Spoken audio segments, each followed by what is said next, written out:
And at 7, scarring Harry Osborn. While Spider-Man 3 in and of itself is one of the most despicable things that Spider-Man has done, well, with the exception of that sweet dance scene, one of the most horrible things actually in the movie is during the final fight between Harry and Peter. Peter shows up at Harry's house wearing the black symbiote costume and is mad about Goblin Jr. being the reason that MJ left Peter. However, this fight is about more than that, since Harry still blames Peter for killing his father, and Peter is done trying to convince him. After wailing on him a little bit, Peter kicks Harry into the path of a rogue glider, sending him flying into a shelf of good old-fashioned pumpkin bombs. After some mental torment, he knocks Harry out against the wall, at least so he thinks. But in fact, Harry is awake, and as Peter is walking away, Harry decides to chuck a pumpkin bomb at Pete, who dodges it thanks to his spider sense, but then thanks to the symbiote throws it back at Harry, causing it to explode basically right next to his face. If it weren't for the Goblin Serum, Harry would definitely be dead, and honestly, even with it, I'm surprised that he survived. But you do have to admit, it was pretty damn cold, but Harry also did kind of deserve it. And at 6, assorted killings. For being a hero that has a strict no-killing rule, Spider-Man has killed quite a few people, but perhaps most notably Logan's friend Charlie, in the graphic novel Spider-Man vs. Wolverine from 1987.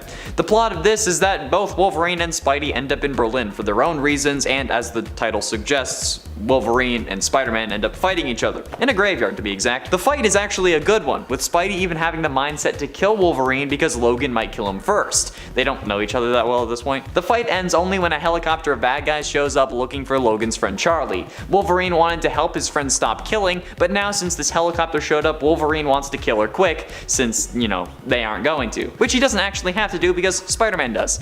After Charlie intentionally sets off his spider sense and gets a super-powered spider punch to the face, killing her instantly. Halfway through, and at number 5, kissed Gwen's daughter. After learning that your father isn't actually your father, but rather your mother's ex who she cheated on with his worst enemy, what do you think you would do? Also, you're aging more rapidly because your real father has some form of goblin serum in his system that somehow passed on to you, but you only age up physically, so you're mentally 10 with the body of an adult. Yeah, you may want to skip this number. Since Pete and Sarah end up getting closer after fighting off dealers in Paris, but this was made even worse when they're in Paris without MJ, who Peter didn't bring for whatever reason. The thing is though, Peter thinks that this is entirely platonic. This just goes to show you that if your partner thinks that someone's trying to get with you, you should listen. Because lo and behold, Sarah ends up planting one on her almost dad, just as MJ shows up for a surprise visit. And I think the name of the storyline, Sins Remembered, is way too fitting and is definitely going to be seared into my brain now. God damn it. You thought that Gwen and Green Goblin was bad? Oh boy. And at 4, sold his marriage. After siding with Tony in the events of the first Civil War, Spider-Man has to reveal his identity to the world in order to continue fighting crime. And you know, since now every supervillain on Earth knows how to get to Spider-Man, Kingpin ends up attacking Peter at his home. He dodges the bullets, but they end up hitting Aunt May instead, putting her in critical condition. This is the start of the One More Day storyline, probably the most universally hated Spider-Man run of all time. Since in order to save Aunt May, Peter talks to Mephisto and ends up selling his marriage to MJ in order to save his aunt. So their entire marriage will get erased so that he can have at least one more day with his aunt. Aside from living with the consequences of your actions, because you know, that's not what heroes do. Which is also pretty goddamn horrible. You wanna know what else is pretty goddamn horrible? Like, MJ had to agree to it as well, or at least she had to say that she did. But like, seriously, if you're being realistic, okay? How many years does Aunt May really have left? Okay, like, honestly, not many. So selling your marriage to bring back your one foot in the grave aunt just seems like a not so even trade to me. I'm just saying. MJ's gonna be around for longer. You heard it right, ladies. I'd let my old aunt die for you. Hit me up. Getting close to the end, and at number 3, Atrocity. Introduced and only seen in the Spider-Man game Spider-Man Edge of Time from 2011, Atrocity was created after Venom went into a blind rage, accidentally knocking Otto Octavius and Walker Sloan into Walker Sloan's gateway. Time-traveling gateway, by the way. The three then fused in the space-time continuum. I tried getting Taylor to put this on a list for ages, so here I am putting it here because holy damn, this is a villain. Atrocity would occasionally attack Parker or O'Hara with its teleportation tentacles throughout their journey in the Alchemax building, until it eventually revealed itself and attacked Peter Parker. Atrocity was defeated but would later appear again, attempting to kill Peter Parker at the same time that the CEO of Alchemax was fighting Miguel O'Hara. We, as Parker, manipulated Atrocity into attacking electrified pillars, stunning it. Peter then took this opportunity to remove Atrocity's tentacles and send them through the time gateway. These tentacles were then used to drain the Alchemax CEO of his powers. After both Atrocity and the Alchemax CEO, who is revealed to be Peter Parker, were vulnerable, they were knocked into the gateway together simultaneously, resetting the timeline. This absolute monstrosity is also able to teleport himself through time and space, in the addition to all of his powers. So yeah, an atrocity for sure. Penultimately, in at number 2, Red Goblin. After the collapse of S.H.I.E.L.D., the Carnage symbiote was secured in the Lockbox, a privately run vault at the bottom of the Atlantic Ocean. Agents Crane and Coleman, though, infiltrated the Lockbox and stole the symbiote, delivering it to their employer, Norman Osborn. After receiving the symbiote, Osborn bonded with it to become the new Carnage, hoping that it would be the key to regaining his Green Goblin persona. While the symbiote initially seized control of him, Norman offered to teach it more nuanced and sadistic ways to kill people, an offer that the symbiote eagerly accepted, turning over control to its new host, restoring his appearance and purging his body of the nanites, preventing him from augmenting himself with the Goblin formula. Osborn then used the symbiote to kill Phil Urich, and after pretending to be mortally wounded in a rematch against Spider-Man as the Green Goblin, unveiled his new partner by transforming into the monstrous Red Goblin. Osborn used the symbiote to great effect, incapacitating Spider-Man's allies and loved ones, and bonding a portion of it to his grandson Normie Osborn to turn him into the Goblin Child. Spidey was only able to defeat Red Goblin by taunting Osborn, saying that killing him in that form would only give Carnage the credit and not him, which caused him to rip off the symbiote. Then Spider-Man was able to destroy it. Finally, and at number 1, Graviton. If you're not familiar with Graviton, just know that he's essentially Magneto, but with gravity instead of metal, which is already making you think, oh, and that's exactly right. During the Acts of Vengeance crossover storyline, Graviton essentially crushed Spider-Man in their first encounter, only for Spider-Man to come back and absolutely wipe the floor with him when he got the Captain Universe powers. But that may seem a little cheap when talking about a list of Spider-Man villains. So, how about when Graviton was a part of a group of villains that sought revenge on Spider-Man following the loss of his cosmic powers? Spider-Man was still able to defeat Graviton without the power cosmic. During the fight though, Graviton actually disabled Spider-Man's gravity, sending the web slinger floating up into the sky. But Spider-Man was able to web onto a passing plane before he actually got too high. And then when Spidey got back to the ground and to the fight, he took an unprotected by gravity Graviton out with one single punch. So needless to say, Spider-Man has some pretty sick licks to lay out. Number 10, Peter Parker. Hey, we didn't say which Spider-Man was doing the embarrassing here. Peter Parker and Miles Morales met for the first time when Peter was teleported to Miles' universe. Now, I don't know why Peter's first decision was to attack Mr. Morales. He's had clones of himself before, and he's also been to other alternate universes, but hey, that's what he did. And it was 110% a mistake. As fans of Miles know, he is extremely capable. And he also has a unique Spider-Man power set. He used his Venom sting to paralyze Peter while jumping over him. He then went invisible and got Peter with a sneak attack kick to the face. It doesn't stop there though. After Peter demasked Miles, he got a nice electric shock that knocked him out cold. For an 11-year-old kid, Miles gave the experienced Peter Parker quite the beating. Number 9. Winter Soldier and Falcon. For a young lad, Peter Parker seems to overpower a lot of people. In his introduction to the Marvel Cinematic Universe, Peter just shows us and two of Captain America's best pals that he ain't someone to mess with. During their fight, he overpowered the super soldier, even using his metal arms against him, disables and webs up Falcon, and redirects a huge chunk of metal flung at him by the Winter Soldier, all while quipping in the best ways possible. It was honestly so awesome to see when it first happened. He leaves them laying on the ground exhausted and webbed up. Not only an embarrassment for the two veteran soldiers and heroes, but a really fitting and hilarious introduction for the character to the MCU. Number 8. Luke Cage. A lot of the time, when a new hero is introduced into a comic book world, a fight between the misunderstood hero and another has to take place. That is exactly what happened when Luke Cage came on the scene. Luke Cage, the hero for hire, showed up in the Amazing Spider-Man number 123, hired by J. Jonah Jameson to capture Spider-Man for the death of Norman Osborn. Luke Cage ain't a guy you should underestimate by any means. Super strength and stamina, bulletproof skin, and a healing factor. But it's Spider-Man. Luke tackles Spider-Man off a roof and gets a few punches in. But Spider-Man kicked him off of another roof, teased him about basically being a mercenary, slammed him through a brick wall, got several fists to the face in, used Luke's own weight against him, and punched him through a skylight. They come to blows later on in the comic with pretty much the same outcome, causing Luke Cage to quit this one particular job. Go Web! Fly! Up, away, web! Shazam! Go, web, go! Go! Go! Go, web, go! Oh wait, that's not my power. No, my power is to make YouTube videos for you guys. Do you know what gives me this power? You liking and subscribing to the channel. And you are doing an absolutely stunning job. Keep it up. And don't forget to check out our Facebook for more content. And at 7, Spider Carnage. Spider Carnage is my favorite alternate version of Spider-Man. From what I could find being introduced in the Spider-Man animated series in the 1990s, this version of Peter Parker shared most of his life with his actually good counterpart. However, the difference between the two was that at some point, Aunt May also died, being buried next to Uncle Ben.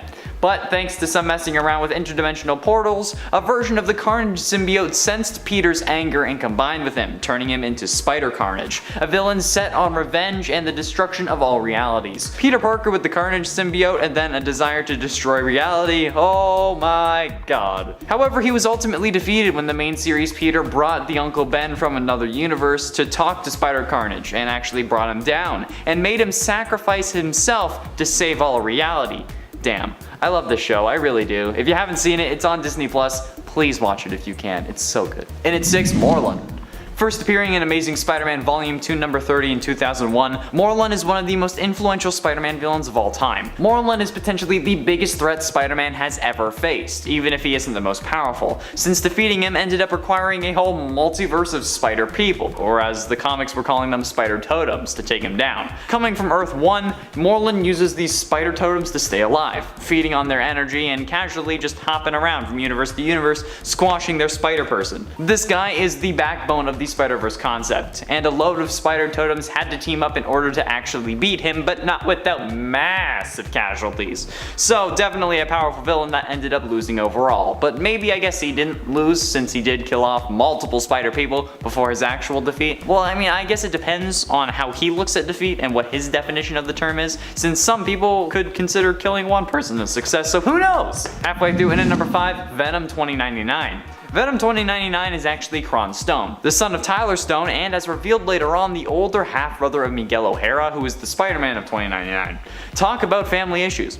Kron became violent and brutal after suffering for years because of his abusive robot maid. Yeah, this is certainly an interesting origin. Either way, this all drove him into killing Punisher 2099's family. This was also before gaining any superpowers, since the encounter with Jake Gallows, who is Punisher 2099, nearly gets him killed. So Kron flees into the sewer, narrowly escaping with his life. And, you know, since he was absolutely destroyed and hardly clinging to life, he ended up floating down the sewer, eventually running into this strange black ball. This black ball was actually the mutated form of the Venom symbiote that had somehow survived without a host all this time. The symbiote, who was also on the brink of death, bonded to Kron and they became Venom 2099. This new version of the Venom symbiote also had acidic saliva and blood, so that does make him more dangerous than the original Venom. But Miguel was still able to come out on top. Attaboy, Miguel. Spider-Man 2099's costume is so sick, man. Number 4, Wolverine. This one's a pretty quick one. I bet some of you thought I was gonna pull from the Wolverine vs. Spider-Man comic. I'll do you one better. It should be obvious, but you don't dare insult Mary Jane Watson to Peter's face. In Amazing Spider-Man issue 522, Peter is awoken with a call about a newspaper article claiming Mary Jane has a little entanglement with Tony Stark. It's obviously not true and actually a setup by a villain. But that's not the point right now. Peter got out of his bed in Stark Tower and goes looking for his wife. Along the way, he runs into Wolverine in a room with a very lovely high-up view of the city. Now, Logan decides to start going on about how Mary Jane messed up big time, and after a warning from Peter, he decides to comment on her lack of brains. This lovely little comment gets him thrown through an unbreakable glass window, and it gives him a really colorful way to catch a cab. Number 3. Daredevil. When Spider-Man was in possession of the symbiote suit, he wasn't his normal self. He was much more ruthless. And Spider-Man can already knock criminals into a coma when he is pulling his punches. When Spider-Man interrupts Sin Eater Stanley Carter from attacking Betty Brant and almost killing her, he starts to lay into the guy, beating Stanley while giving him an earful. Peter goes so far that Daredevil notices his heartbeat pounding and pulls him off of the beaten villain. He defends the criminal from Peter, who is seemingly gonna kill him. If you want him, you'll have to come through me. Probably not the best choice of words there, Daredevil. The very next panel shows Daredevil flying through a window. If it wasn't such a serious moment, I would laugh. Nah, I did laugh. Is that wrong? I can't help it, I'm sorry. Number 2, the X-Men. It seems that Spider-Man really shows his skill when he comes into contact with teams of heroes. First the Fantastic Four, and in the 4th issue of Secret Wars, the X-Men. As if dealing with multiple superpowered beings was his speciality or something. I think the best part about these altercations is the way he just keeps talking while he's embarrassing them. After Xavier senses Spider-Man listening in on their conversation, Spider-Man attacks the X-Men a little prematurely, I'll admit. He dodges Wolverine, webs Colossus' face, dangles Rogue from a rod, webs up Nightcrawler faster than he can say BAMF, and swats Wolverine away with a single swing and escapes. It's just so crazy to me how he knows that he easily outclasses almost every one of the X-Men. Or if not, he knows exactly how to subdue them. Number 1. Superboy. If we're doing a video about characters embarrassing other heroes, there's almost always going to be one point that has to do with the DC and Marvel crossover event. Just like the first point, this isn't actually Peter Parker though, but it's a clone of him, so that's basically the same thing. When the DC Marvel crossover happened, Ben Reilly had taken up the Spider-Man mantle. And it was him that fought Superboy on a rooftop. To get things going, Spider-Man hits the Superboy with a webbing right to his very stylish sunglasses. Superboy, just trying to get a hit on our Spider friend, busts a hole into a water tower, drenching the entire battlefield. Spider-Man wouldn't stand too long in a one-on-one slugging match with this guy.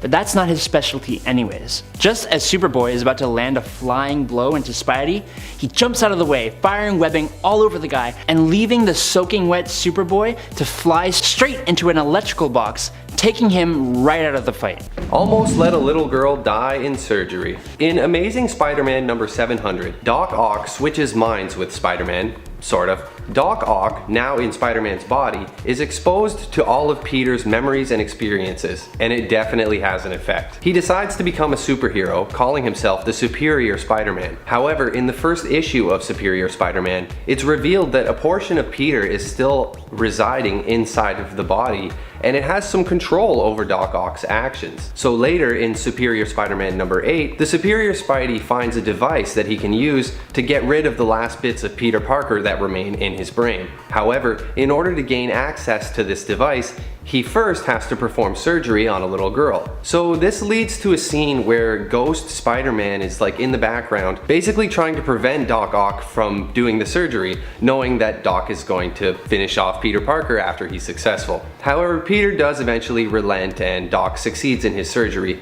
but for a moment there it kind of seemed like Pete was ready to let a little girl die so that he could live. Not exactly Spidey's finest hour. Number 8.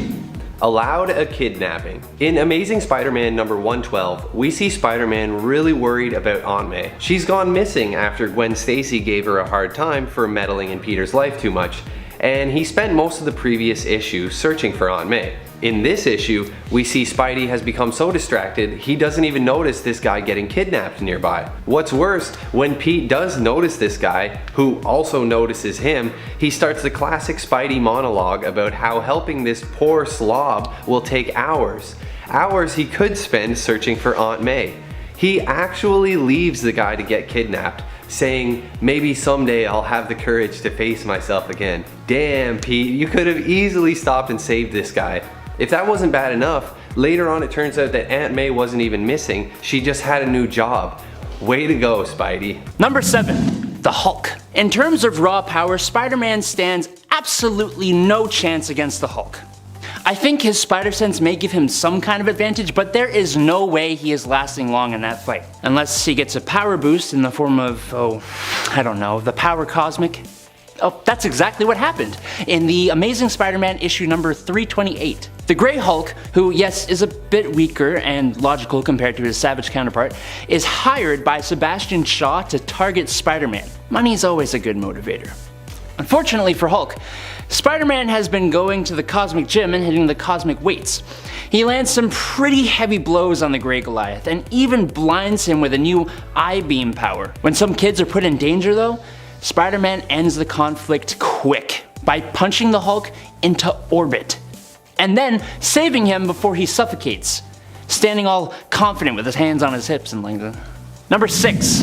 The the Fantastic Four. In the very first issue of his self-titled magazine, Spider-Man is putting other heroes to shame. Spider-Man infiltrates the Baxter building, where he is encased in a plexiglass cage that he very easily opens the door to. He takes a single punch from the thing before he throws him into Johnny Storm. When Reed tries to catch Peter, he totally just dodges it and webs up Mr. Fantastic's hands. He uses his spider sense to detect Sue Storm while she's invisible and spins her around really fast with her lasso. But then, Johnny Storm gets him in a circle of flame. He says, and I quote, "Well, I'll just jump over that clown's little trap." It's honestly a pretty impressive display, and it happened in no less than 1.5 pages. The fight ends when Spider-Man lets him know that he's here to join up, and with that little fight was just a display of what he can do. Yeah, that little display would probably do better than a resume. Number 5. Iron Man. In the Civil War storyline, we know that Spider-Man initially is on the side of Tony Stark's Iron Man, but after he sees the lengths that Tony is willing to go to, he has a bit of a change of heart. Obviously, this leads to a scuffle between the two. At this time, Tony had given Peter the Iron Spider suit. What he didn't tell Peter is that he built in an emergency override that would shut down the suit and essentially shut down Peter with the simple phrase Omega Omega Epsilon 9. It's only a bit of a jerk move. You took Peter under your wing, but you're going to plant a failsafe against him? It kinda makes it look like you know you're guilty. But then again, he is a genius, he is a member of the Illuminati, and he is not the kind of guy to take risks. But how is this embarrassing for Tony? Well, I'm glad you asked, my little nerds. Peter is no idiot, and behind Stark's back, he hacked into the suit and built in his own override to override the override that Tony put there. Passcode, surprise. And the suit is back up and running and covers Tony's helmet in a thick layer of web, allowing Peter to get in a good punch and escape. Number 3 was too apathetic. Spider-Man's apathy is something that haunts him to this day and makes him pretty much the one to blame for his Uncle Ben's death. Well, I mean, I personally think Peter is much too hard on himself here, and that being that harsh only leads to more disasters later down the road that his intense sense of responsibility has a hand in causing, but I digress. Peter for sure thinks this is the worst thing he has ever done, allowing the man who would go on to kill his uncle to get past him. At the time when the guard who pursued the criminal asked for help, Peter simply didn't see the point in aiding. That wasn't his job, he thought. He wasn't a hero. However, afterward he learned that with great power comes great responsibility, a lesson that has haunted him and continues to both haunt and inspire him to this day. Number 2. He killed Charlemagne. In the one-shot Spider-Man vs. Wolverine from 1987, we get to witness an epic showdown between these two fan favorites. Peter winds up in Germany investigating a mysterious arms dealer. Charlemagne turns out to be an old associate of Wolverine's, and she's got all kinds of people after her. They track her to East Berlin, where Wolverine plans to kill her, sparing her from being tortured by the KGB. Spider-Man isn't really cool with the whole killing her part of the plan, so the two of them have a bit of a fight about it. However, after a helicopter breaks up the fight for a second, Peter's spidey sense kicks in, and thinking that Wolverine is behind him, he turns around and delivers a full-powered punch, instantly killing Charlemagne. It's implied that she probably intended for this to happen, as she was wanting to die and stuff, but still, if you had told me that Spider-Man once punched a woman with no superpowers and killed her in one hit, I'd be a little skeptical. But it really happened. And at 9, Anna Marconi. Speaking of a version of Spider-Man, let's discuss the Superior Spider-Man and his fascination with Anna Marconi. Superior Spider-Man is actually Otto Octavius, who prior to the Superior Spider-Man storyline had brain swapped with Peter, yet a piece of Peter still remained in his own body, which convinced Otto to end up becoming a hero, albeit a darker one. Doc Ock was up to some really shady stuff while pretending to be Peter, cause you know, since Peter is young, handsome, in shape, and has actual women in his life, Otto tried his luck at getting MJ to sleep with him, but failed miserably. So, you know, things weren't going that well. But then there's Anna Marconi, whom this Otto-Peter hybrid started dating. She had no idea what the real situation was going on inside that noggin, and while it's unclear if they ever actually hopped on the good foot and did the bad thing, it's obvious that things were at least heading in that direction. Otto was in love with her, which was a surprise since he even decided to give Peter back his body to save her, but it was still an absolutely horrific story, immoral, in the highest class of the word. It's creepy as hell and it makes me rethink all relationships. Number 7, worst boyfriend ever. I wish I could say this was a one-time instance, but this is one of the worst, most consistent things that we've seen from Peter Parker throughout all of his relationships. He's not only super awkward around the ladies, but also has a tendency to behave badly with his romantic partners as well. For one, Peter very rarely lets people in on his secret of being Spider-Man, which causes a lot of problems early on in relationships that usually end up causing a breakup before things get super serious. And you might be thinking to yourself, but wait a minute, Amanda, hasn't Peter Parker told Mary Jane before that he's Spider-Man? Yes, but she also apparently knew from like day one that he was Spider-Man, so I don't know if that even counts because she knew the whole time. But beyond that, he also says, thinks, and does kind of things that are just in general awful. He snapped at his partners, lied to them, gotten them into all kinds of danger, blamed them for things that weren't their fault, and even at times physically hit them. Like when Mary Jane tried to break up a fight between Peter Parker and his clone Ben Reilly, and in a mindless rage, he slammed her back, causing her to go flying into a wall. Also, Spider-Man is super strong, so even if he like flicked Mary Jane, I imagine that would be terribly painful. Oh, and she was also pregnant at the time with their child, which just makes it even worse. Number 6. He almost robbed a jewelry store. Okay, I know this isn't supposed to be top 10 things Spider-Man almost did, but I have to mention another really weird out of character Spider-Man moment. In Amazing Spider-Man number 87, Spidey has been suffering from an illness that he determines to be the radioactivity in his blood slowly killing him. He's been feeling delirious for a while and having a hard time using his powers properly, and he's swinging around the city, monologuing, wondering what it means for his future. Suddenly, he remembers it's Gwen Stacy's birthday, classic Peter, and he doesn't have a gift. So in a bizarre moment, we see Spider-Man randomly decide to break into a jewelry store and he steals a necklace for her. He realizes what he's doing before it's too late and he kind of like puts it back, but he's already caused property damage and like, you know, thank God they don't have cameras because Jameson would just have a field day with that. The whole thing is just a really weird moment. Spider-Man starting to wonder if he's losing his mind. And the whole thing was really surprising to me and he almost went through with it. Number 4. Worked for the Jackal. The whole clone saga was definitely one of Spidey's lowest points, especially just the way that they totally messed with Peter's character throughout the whole thing. He was calling himself the Spider and just acting generally unpleasant, but when he found out that he wasn't the real Peter Parker but a clone, he really didn't receive that news very well. The Jackal somehow ends up convincing Pete to work with him, and somehow Peter buys it, even though it means working against his friend Ben Reilly. Peter eventually does come to his senses, but man, how could he have ever been convinced to work with a supervillain in the first place? You know, every time I look back on this era, I remember why people hate it so much. Both versions of Spider-Man are pretty decent, but the way that they're pitted against one another as if there can only be one and everything, the whole thing just felt kind of forced. Getting close to the end into number 3, One Moment in Time. The One Moment in Time story comes after the One More Day story, and this seems to be the storyline that No Way Home is taking inspiration from. However, after saving Aunt May, Wilson Fisk ends up sending a hitman after MJ's Aunt Anna Watson, but the hitman, revealed to be Eddie Brock, ends up attacking Mary Jane. Peter takes the wounded MJ to Doctor Strange, who heals her, but Peter also insists that Doctor Strange performs a spell that causes everyone to forget that he's Spider-Man, because again, not living with the consequences of his actions. Strange contacts Iron Man and Mr. Fantastic for advice, and they end up agreeing with him eventually. They do, however, decide that nobody should remember who Peter is aside from Peter. Not Doctor Strange, not Tony, not Mr. Fantastic, not MJ.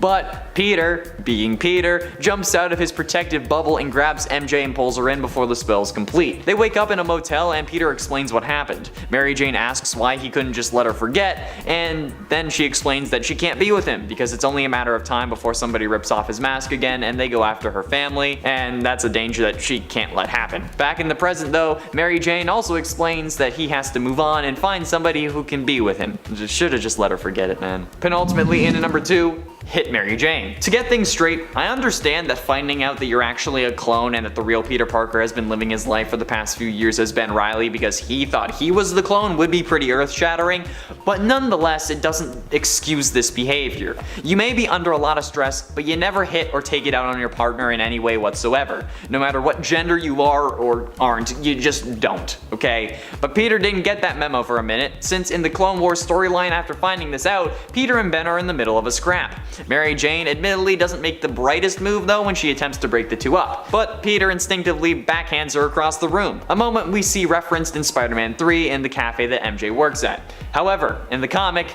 Mary Jane was actually currently pregnant with his child, and while Peter does instantly regret this and is filled with shame and guilt, he runs away.